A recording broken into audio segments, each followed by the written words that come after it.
Welcome to the Explainer. So you've got a brand new modern smartphone, and honestly, out of the box, these things, they just look like intimidating glowing slabs of glass, right? There are no obvious instructions, no giant start here buttons. It can absolutely feel like they speak a completely different language. But hey, don't worry, because today we are going to demystify this whole experience together. By the end of our time here, you're going to feel confident, capable, and completely ready to make the most of your new tech. Here is our game plan for today. We'll be looking at Welcome to your Android, Mastering the Home Screen, Essential Communication and Connection, Expanding your phone's capabilities, and finally, Staying safe and powered. Let's just jump right in. All right, Section 1, Welcome to your Android. Now, a lot of people get tripped up right off the bat by the word Android. I want to clear this up right now. Android is not actually a phone brand. You can't go to the store and buy a physical Android manufactured by a company called Android. Instead, think of it as the invisible software brain running inside your device. It's developed by Google, and it's the exact same intelligence powering phones made by all sorts of different companies, like Samsung, Google, Motorola, and Sony. So whether you have a Galaxy or a Pixel, if it runs this software, it's an Android phone. It uses the same invisible brain to control your calls, your apps, and your web browsing. So let's start with the literal first step, waking that brain up. To turn on your phone, you just press and hold the physical power button on the side of the device. You'll wait a few seconds and you'll see the Android or manufacturer logo pop up on the screen. Once it boots up for the very first time, it's going to present you with a setup wizard. And listen, this wizard is your best friend. It patiently guides you through selecting your language, connecting to your home Wi-Fi, and setting up a secure PIN or password. Just take it one simple step at a time. Moving right along to Section 2, Mastering the Home Screen.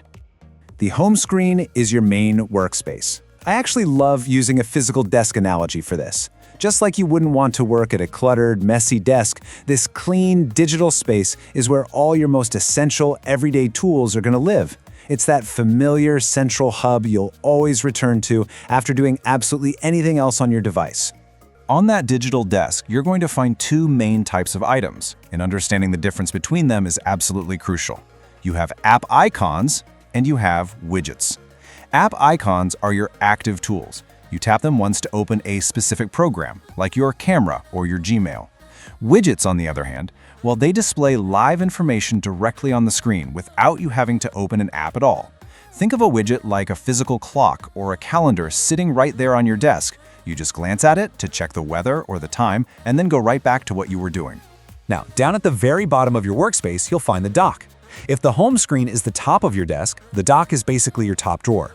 It stays put even when you swipe to different pages, securely holding the absolute most critical items you reach for constantly, like your phone app, your messages, or your web browser. Okay, so how do you actually move around this desk? Most modern Androids use navigation gestures. To go back to your home screen from anywhere, just place your finger at the very bottom edge of the screen and gently swipe up. If you want to see all the apps you currently have open, swipe up from the bottom and just hold your finger there for a second. And to go back one step, simply swipe inward from the left or right edge of the screen.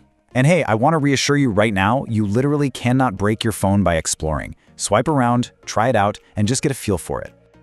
All right, Section 3, Essential Communication and Connection. Before you can connect with friends and family, your phone needs to connect to the internet. Now, while your phone does have mobile data for when you're out and about, connecting to your home Wi-Fi is an absolutely essential mission. It gives you a much faster internet connection and completely saves your mobile data limits. To do this, just open your Settings app, tap Network and Internet, tap Wi-Fi, select your home network's name, and type in your password. Boom!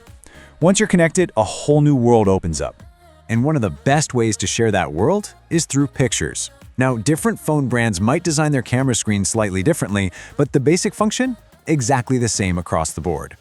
Taking a photo is simply a matter of tapping that camera icon, pointing your phone at a subject, and tapping the big round shutter button. You also have super easy access to modes like video for recording, portrait for those beautiful blurred backgrounds, and night mode for capturing great shots even when it's dark out. Of course, at its core, this whole thing is still a communication device. Making calls is incredibly straightforward. Just open the phone app, dial a number on the keypad, or pick a name from your contacts. But texting? Texting is where things have really evolved. By opening the Messages app, you aren't just sending plain, boring text anymore. You can instantly send those beautiful photos you just took, share videos, or send fun little animations called GIFs. You can even record quick voice messages to share a quick laugh with family members.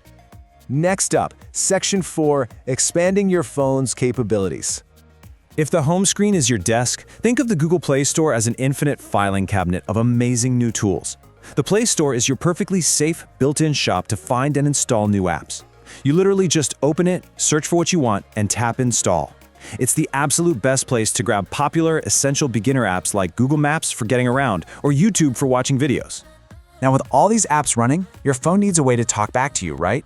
That's where notifications come in. If you simply swipe down from the very top edge of your screen, a panel drops down. This is basically your phone gently tapping you on the shoulder to say, hey, you have a missed call, or check out this new text message. If you swipe down a second time, it expands into your quick settings, giving you blazing fast access to everyday tools like your flashlight or toggling your Bluetooth on and off. To help you get started on stocking up your device, we pulled this really handy cheat sheet straight from our sources. It maps out exactly what standard tools are available for your daily needs. Need directions? Grab Google Maps. Want to organize all those pictures? Google Photos is fantastic. Want to chat with friends who live internationally? WhatsApp is a perfect addition to your digital toolbox. But guys, here is one of the absolute coolest capabilities of your new Android. If tapping and typing ever starts feeling a bit too tedious, you can just use your voice. Thanks to Google Assistant, you can literally just speak to your phone. You can say out loud, "Call Mom," or "Set a timer for 15 minutes," or "What's the weather going to be like today?" It completely brings the device to life and honestly makes getting information feel as natural as asking a friend a question. Finally, let's wrap up with Section 5, staying safe and powered. I really want to empower you here, because digital security doesn't have to be complicated. Our source gives us 4 simple, golden rules to keep you completely safe from bad actors. First, always use a screen lock, whether that's a PIN number or face unlock, so no one else can open your device. Second, only install apps from the official Google Play Store. Third, whenever your phone asks to do a software update, let it. Those updates contain vital security fixes. And lastly, if you get a text message from a number you don't recognize with a weird link, just delete it. Never tap suspicious links. The other kind of security is just knowing your phone isn't going to die right when you need it. So let's eliminate that low battery anxiety for good. Modern Android phones easily last a full day with normal use. But if you ever need to stretch it, try these straightforward tips. Lower your screen brightness just a bit. Turn off Bluetooth if you aren't using wireless headphones. And if you are really in a pinch, just go to your settings and turn on battery saver mode, which does all the heavy lifting in the background to preserve your charge. I want to conclude this explainer with some incredibly reassuring advice taken directly from our source material. Quote, "After a few days, navigating Android becomes second nature. You do not have to learn everything on day one. Be patient with yourself. Master making a call today, maybe try sending a picture and a text message tomorrow." So, armed with this foundational knowledge, I leave you with this. What new app or feature are you going to bravely explore first today?